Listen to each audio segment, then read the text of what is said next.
नमस्कार। स्वागत है आप सभी का हमारे चैनल में।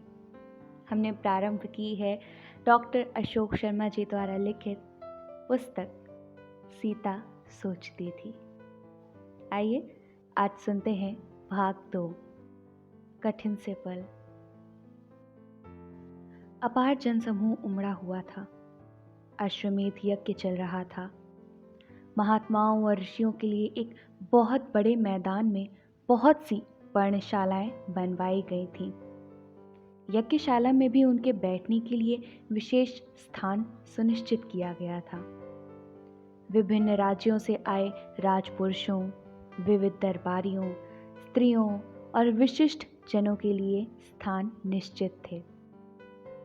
इसके अतिरिक्त आम जनों के लिए भी वृहद प्रबंध किए गए थे। महर्षि वाल्मीकि अपने आश्रम के बहुत से लोगों के साथ यज्ञ में सम्मिलित होने के लिए आ चुके थे। उनके साथ सीता और उनके दोनों पुत्र लव तथा कुश भी आए हुए थे। वे ऋषियों के लिए बनी एक पर्णकुटी में ठहरे हुए थे। राम ने उन्हें बुलाने के लिए लक्ष्मण को भेजा। महर्षि वाल्मीकि लव और कुश के साथ पधारे। राम ने प्रणाम कर उन्हें उचित आसन दिया। लव और कुश ने अपने परिचय में स्वयं को महर्षि वाल्मीकि का शिष्य बताया और उनके आदेश पर सस्वर रामायण का गायन प्रस्तुत किया। यह गायन शास्त्रीय संगीत की धुनों से परिपूर्ण था। रामायण के इस गायन के पश्चात कुछ वरिष्ठ जनों द्वारा उनसे जो प्रश्न किए गए, उसमें उन्होंने अपनी माँ का नाम सीता और पिता का नाम राम बतलाया। कुश बड़े और लव छोटे थे। समय आने पर राम ने अवध के 2 भाग कर कुश को अयोध्या व दक्षिण कौशल और लव को श्रावस्ती का राज्य दिया था। कुश की पत्नी नागपुत्री कुमुदावती थी। कुश की मृत्यु दुर्जय नामक एक असुर के युद्ध में हुई थी। उनके पुत्र अतिथि ने दुर्जय को मारकर अपने पिता की मृत्यु का प्रतिशोध लिया था। उस समय महर्षि से यह सुनकर राम को रोमांच सा हो आया। उन्होंने महर्षि वाल्मीकि की ओर दृष्टि उठाई। उस दृष्टि में अनेक प्रश्न छिपे थे। महर्षि ने वह दृष्टि पढ़ी। वे राम के पास आए और धीरे से बोले, तुम्हारे ही पुत्र हैं। सुनकर राम ने होठों को दबाया, धीरे से एक गहरी सांस ली, शून्य की ओर देखा, फिर पलकें जोर से भींचकर आंखें खोल दी। ऐसा लगा जैसे इन कुछ ही पलों में वो पता नहीं कहां कहां से गुजर गए हैं। महर्षि ने शायद उनका मन पढ़ लिया। बोले, इनकी मां भी आई हैं। यह सुनकर राम ने प्रश्नवाचक दृष्टि से उनकी ओर देखा और पुनः एक गहरी सांस ली। ऐसा लगा जैसे बहुत देर से कड़ी धूप में चलते थके हुए शरीर को कोई छायादार स्थान दिखाई दे गया हो। इतनी देर में पता नहीं कितने रंग उनके चेहरे पर आए और चले गए। जिस पर्णकुटी में मैं ठहरा हूं, उसी के पास वाली कुटी में वे इन बालकों के साथ रुकी हुई हैं। महर्षि ने कहा, क्या वे यहां आएंगी? प्रयास करता हूं, लक्ष्मण को मेरे साथ भेज दो। लक्ष्मण? कहते हुए राम ने लक्ष्मण की ओर देखा तो वे शीघ्रता से राम के पास आए। महर्षि की बात सुनो, राम ने कहा। लक्ष्मण, सीता आई है, मेरे साथ चलो। सुखद आश्चर्य से लक्ष्मण कंपित हो उठे और चलने के लिए व्यग्र भी। राम की ओर देखकर बोले, मैं सविनय उनसे यहां आने की प्रार्थना करूंगा। राम ने लक्ष्मण की ओर देखा, कुछ कहा नहीं, किंतु लक्ष्मण ने उनके नेत्रों की भाषा पढ़ ली। वे महर्षि के साथ चल पड़े। उनके दोनों पुत्र अंगद और चंद्रकेतु भी वहीं थे और साथ चलना चाहते थे, किंतु लक्ष्मण ने उन्हें रुकने का संकेत किया और महर्षि के साथ सीता को लेने के लिए चल पड़े। कालांतर में अंगद नगर और चंद्रकेतु चंद्रावती के राजा हुए। लक्ष्मण के जाने के बाद राम यज्ञ स्थल से थोड़ा हटकर खड़े हो गए।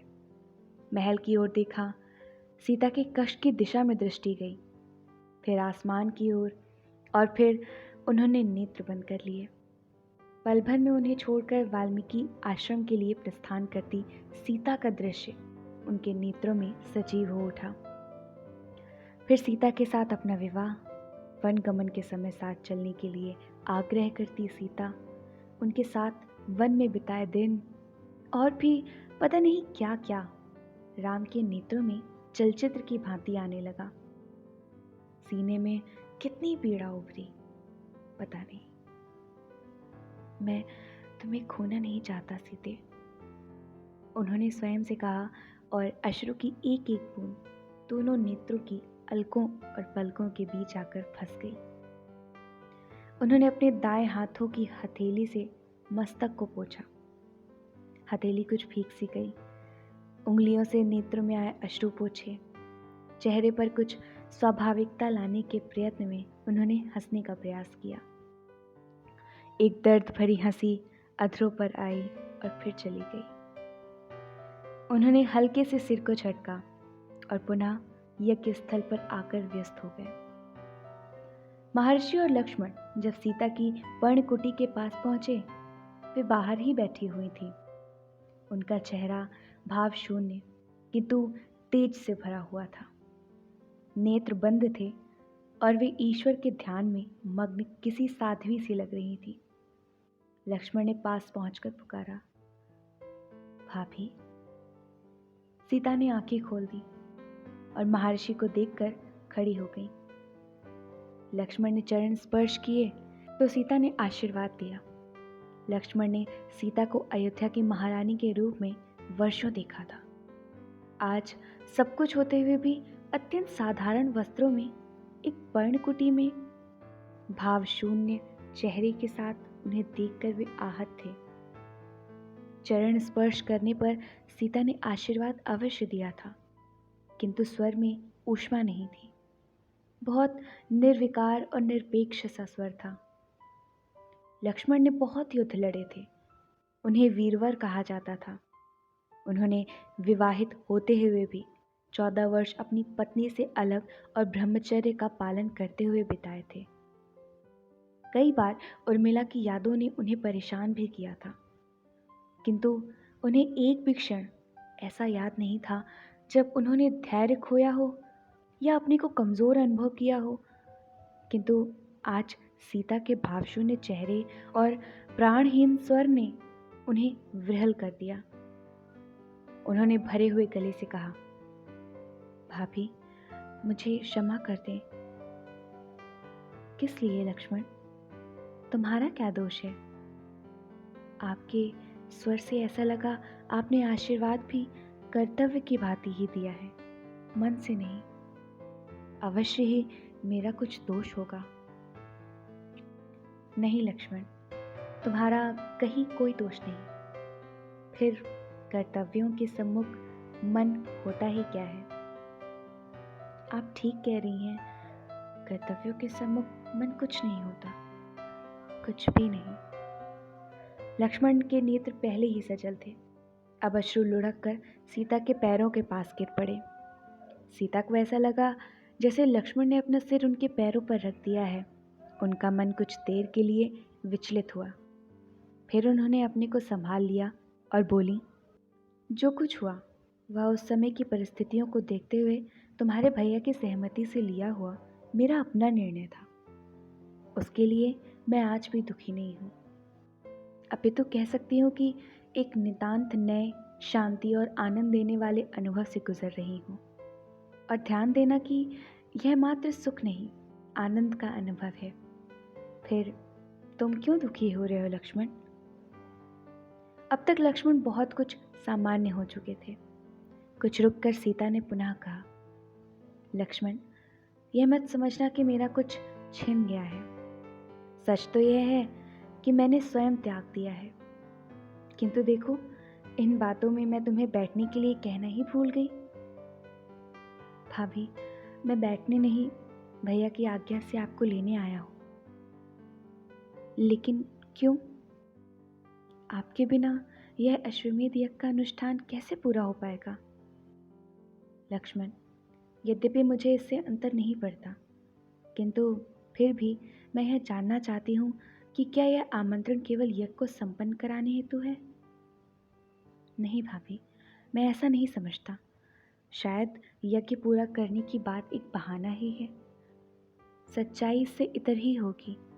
और इतना तो मैं विश्वास से कह सकता हूँ कि आज भी आप भैया के हृदय में पूर्व की भांति ही मौजूद हैं। तुम्हारी यह बात मुझे सत्य लगी है कि यह यज्ञ में सम्मिलित होने का आमंत्रण एक बहाना मात्र है। और लक्ष्मण, मैं बीते हुए पलों को फिर से नहीं जीना चाहती। महर्षि, जो अभी तक चुपचाप सुन रहे थे, बोले, बेटी, यह बीते हुए नहीं, वर्तमान पलों को जीने की बात है। जब तुम्हें किसी से कोई शिकायत नहीं है और जब अपने पति के पावन कर्म को पूर्णता देने का प्रश्न उठ खड़ा हुआ है, तब अपने कर्तव्य बोध से पूछकर देखो और फिर निर्णय करो। महर्षि के इस कथन के बाद सीता ने निर्णय लेने में कोई देर नहीं की।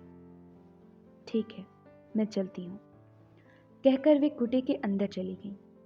किंतु वहां वे नेत्र बंद करके कुटी की दीवार के सहारे खड़ी हो गईं। उनके मन में बहुत से अंतर्द्वंद चल रहे थे। सीता चलने के लिए तैयार हो गई हैं, इस बात से लक्ष्मण को संतोष हुआ, किंतु उन्हें यह भी लग रहा था कि बातें बहुत ही नाजुक मोड़ से गुजर रही हैं। उन्हें लगा उनके नेत्रों के अश्रु ही नहीं, गला भी सूख रहा है। कुछ दूर पर जल था। लक्ष्मण उस ओर गए, अपने मुख पर छींटे मारी, वस्त्र से चेहरे को पोंछा, कुछ जल पिया और वापस आ गए। महर्षि ने उनकी मन की स्थिति समझी और बोले, लक्ष्मण, कमजोर मत बनो, यह पुरुषोचित नहीं है। यह भी विडंबना ही तो है महर्षि, लक्ष्मण ने कहा। नहीं, यह विडंबना नहीं है। पुरुष मजबूत हो, यह प्रकृति की आवश्यकता है। और स्त्री, लक्ष्मण ने कहा, लचीले होने का अर्थ कमजोर होना नहीं है। स्त्री को लचीला होने की सुविधा है। कुछ समय बाद महर्षि को लगा सीता को आने में देर हो रही है। उन्होंने बाहर से ही आवाज दी, बेटी सीते। महर्षि की आवाज सुनकर सीता जैसे तंद्रा से बाहर आ गई। उन्होंने उत्तर दिया, आई। और फिर वे शीघ्रता से तैयार होकर बाहर आईं तो महर्षि ने कहा, आओ चलें, राम प्रतीक्षा कर रहे होंगे। कहकर वे चल पड़े। सीता ठिठकी। वे चाहती थी कि लक्ष्मण आगे आगे चलें, किंतु लक्ष्मण ने दोनों हाथ जोड़कर उन्हें आगे चलने का संकेत किया और सीता के आगे बढ़ने पर वे उनके पीछे हो गए। पीछे पीछे चलते लक्ष्मण की दृष्टि सीता के चरणों पर थी। उन्हें वनवास के दिन स्मरण हो आए। तब भी लक्ष्मण सीता के पीछे ही चला करते थे। उन्हें लगा आज वर्षों के अंतराल के बाद भी चरण वहीं थे, कमलवत मृदु और लालिमा लिए हुए, किंतु चाल में बहुत गांभीर्य आ चुका था।